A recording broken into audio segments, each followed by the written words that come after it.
Ta grand-mère qui t'aime, comtesse de Ségur, née Rostopchine.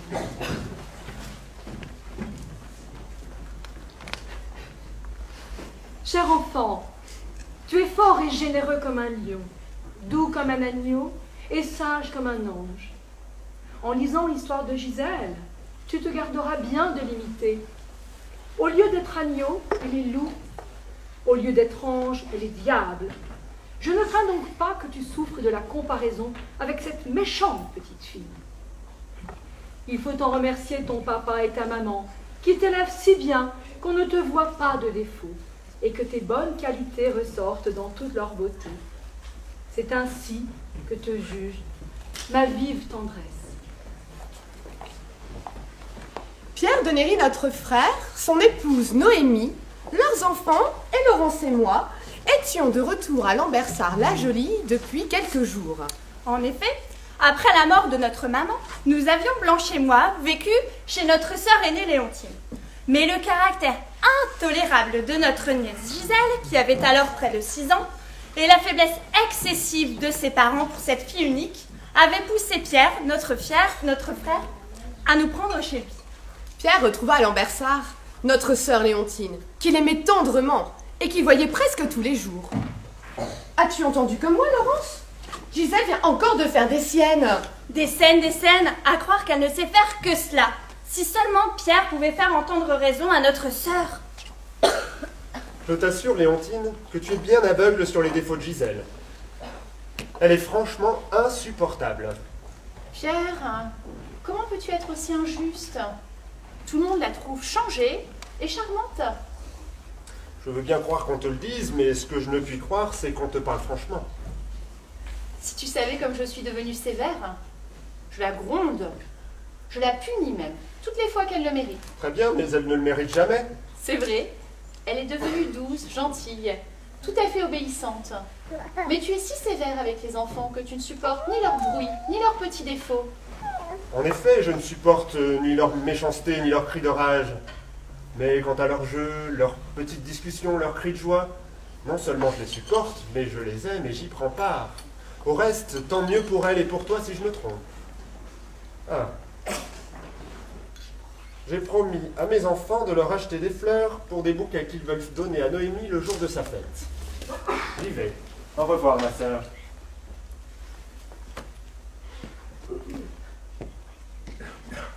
C'est triste de voir toute ma famille tomber sur ma pauvre Gisèle. Parce que mon mari et moi l'avons peut-être un peu trop gâtée dans sa petite enfance. Tout le monde se figure qu'elle doit être insupportable. Pauvre ange. Elle est si gentille.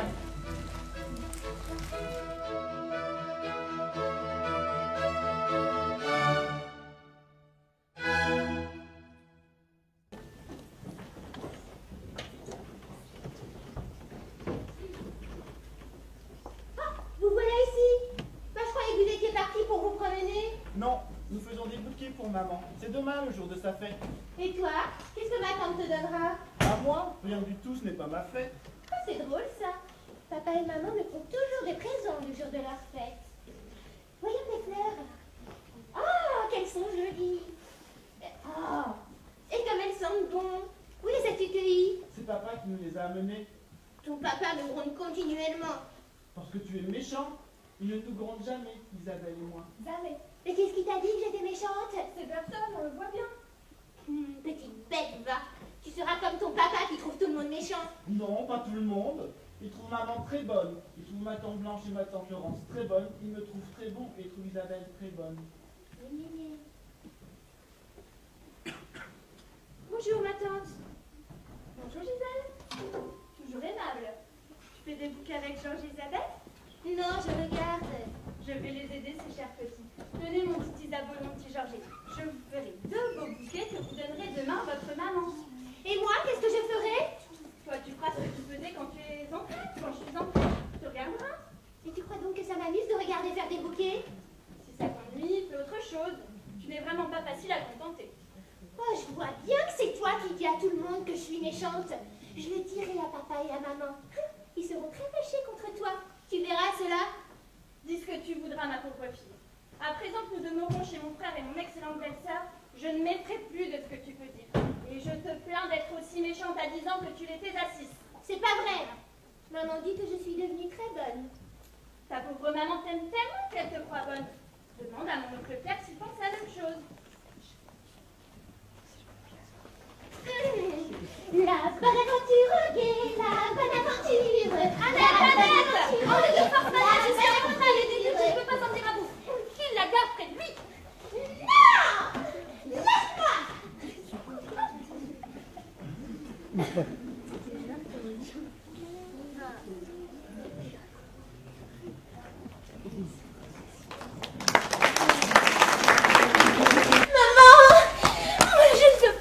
Chez mon oncle Pierre. Georges et Isabelle n'ont pas voulu me laisser faire de bouquet. Ma tante Laurence m'a battue, m'a enfermée. Battue? Enfermée? Mais pourquoi donc? Qu'avais-tu fait? Rien du tout, maman. J'ai seulement fait tomber quelques fleurs. Ma tante a dit que je l'avais fait exprès. Elle s'est fâchée et a envoyé Georges et mon oncle pour me fouetter. Te fouetter, mais c'est affreux. Est-ce qu'ils t'ont réellement fouetté? Ils n'ont pas osé, parce que j'ai dit que je m'en plaindrais. Alors mon oncle m'a dit que si j'étais sa nièce, il me fouetterait à m'en faire mourir, et qu'il était bien fâché de m'avoir pour nièce. C'est incroyable. Je n'en reviens pas. Alors mon oncle m'a prise, il m'a traînée en me tirant par les poignets, qui sont tout rouges encore.